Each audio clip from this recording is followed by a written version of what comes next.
Jake Zwig, welcome to the podcast. Thanks for being here, man. Appreciate it, man. We're out in the middle of the woods on the archery range. Yeah. You like the spot?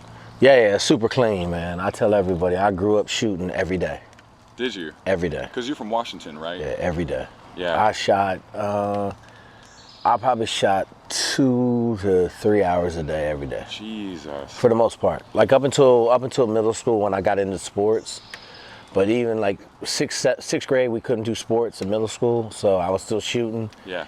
And then I got, you get into sports and not so much. But then when high school came in the summer, that's all I did. That and float around in a boat in Puget Sound. Did you go hunting a lot at all? No, not really. So I ran a trapping business in the first grade. So I trapped raccoons and squirrels in my neighborhood. So $25 for a raccoon, $10 for a squirrel. I'd bring the squirrels home, let them all loose in my yard. So we had 1,000 squirrels in our yard. And then the raccoons, my dad would shoot them for me and we'd get $60 a raccoon pelt. So like early on, first, second, third grade, we were rolling. Like I was making a ton of money in the winter, like ton of money. And then the raccoons went down to like $14 a pelt. And so then it was like, I'm not skinning raccoons. And you were like out in the boonies, like. No. I live in the middle of town. Did you really? So I lived. The best way to put it is. Because I heard you were saying something on something else where you were like, no, I like it. You grew up rural, but. So it's funny. Like where I grew up, I'm 2 blocks off the Puget Sound. So literally, I had a boat trailer that my dad made me. It had 3 big 10-speed bike wheels on it, and at 8, I could pull my boat down to the boat ramp, put my boat in the water, and I had a ton of freedom, right? Like, yeah. So I grew up in this boat and fishing and pulling shrimp traps and stuff like that, and then, but we had 3/4 of an acre right in the middle of town, and we had a creek that went through our yard, so we had ducks, chickens, geese.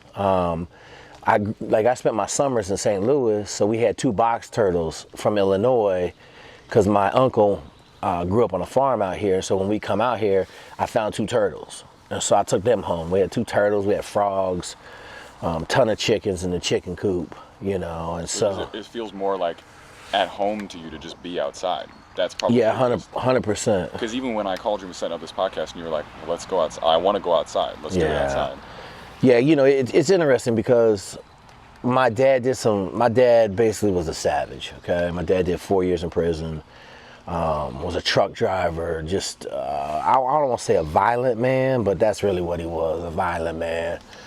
And so he had some tenants in the house, like you couldn't play in the house. And it rains a lot in Washington. Yeah. So I had a pair of rubber boots and a slicker, and he would say, go outside and play.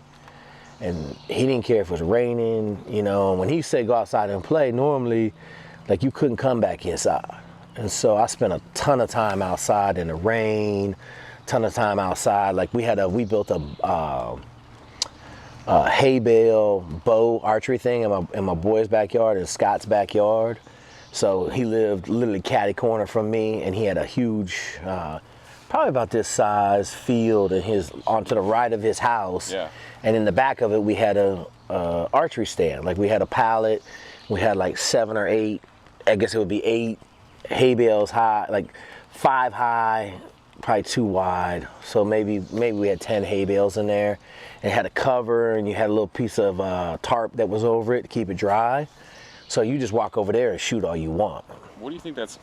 I always think about, because I had a similar childhood. I don't think I was nearly as enterprising as you, because I wasn't running businesses and trapping animals, stuff like that.